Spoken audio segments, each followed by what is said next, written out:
আজকে আপনাদের দেখাবো হচ্ছে মহাস্থানের জাদুঘর। আর এই জাদুঘরটা দেখতে হলে আমার এই ফুল ভিডিওটা দেখতে হবে। হাজারো ব্যস্ততার মধ্যে ঘুরতে ফিরতে অনেক ভালো লাগে, তাই আমি যখন মহাস্থান এসেছিলাম তো মনে হলো যে জাদুঘর আমি ঘুরতে যাই এবং আপনাদেরকেও দেখাই। আর আমি মহাস্থান থেকে হেঁটে যাচ্ছিলাম জাদুঘর।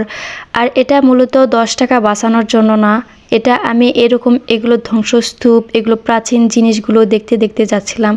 দেখুন কত উঁচু নিচু, হাঁটতে অনেক কষ্ট হচ্ছিল, কিন্তু তারপরেও এই সৌন্দর্য উপভোগ করতে অনেক ভালো লাগতেছিল।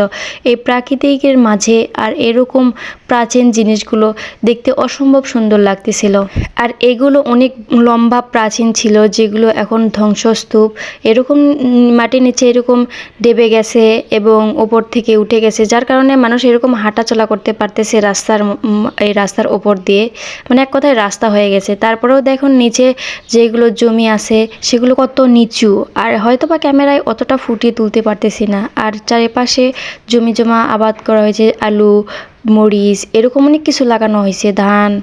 শীতকাল, তারপরেও রোদের মধ্যে হাঁটতে অনেকটা গরম লাগতেছে। তারপরে অবশেষে আমরা রাস্তায় নামিয়ে ফেললাম, ওখানে হাঁটা শেষ হয়ে গেছে।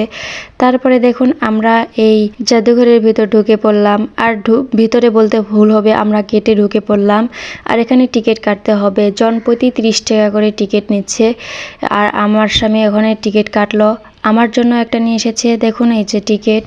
আর এটা জাদুঘরের ভিতরের দৃশ্য, অসম্ভব সুন্দর লাগতেছে। চারিদিকে ফুল আর ফুল, মনে হচ্ছে যে কিছুক্ষণের জন্য ফুলের রাজ্যে ঢুকেছি।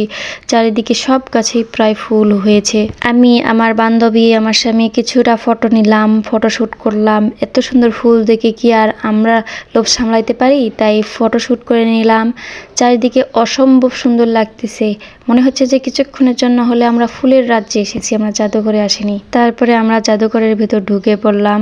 আর জাদুঘরের ভিতর ঢুকে কি একটা বাজে অবস্থা, কারণ আমি জানতাম না এখানে ক্যামেরা করা হবে না। আর আমি তো বাড়ি থেকেও জানি না, আর জানলে হয়তো বা আসতাম না, কারণ আমার মূল উদ্দেশ্য ছিল আপনাদেরকে দেখানোর। তো এখানে যে ক্যামেরা করা যাবে না এটা আমি জানতাম না, তবে তারপরেও একটু করেছি এটা আপনাদের দেখানোর জন্য। তো তারপরে যখন জানলাম তারপরে আর করা হয়নি, এতটুকুই। তো যাই হোক, আমার এখানে এসে মনটা অনেক খারাপ হয়ে গেল যে এখানে ক্যামেরা করা যাবে না। তারপরে যতদূর সম্ভব তুলে ধরার চেষ্টা করেছি। ঘুরে ফিরে অনেক ভালোই লাগলো প্রাচীন সব জিনিসপত্র দেখে। তারপরে কিছুক্ষণ থেকে আবার বেরিয়ে পড়লাম, কারণ ভিতরের সৌন্দর্য থেকে আমার এই ফুলের সৌন্দর্যটাই বেশি ভালো লাগতেছে। আর এটা হচ্ছে দেখেন এই জাদুঘরের সামনের লুক। আর তারপরে আমরা এখন বেরিয়ে যাব এখান থেকে। মাঝে মাঝে এরকম ঘুরতে ফিরতে অনেক অনেক ভালো লাগে। সবাই ভালো থাকবেন, আল্লাহ হাফেজ।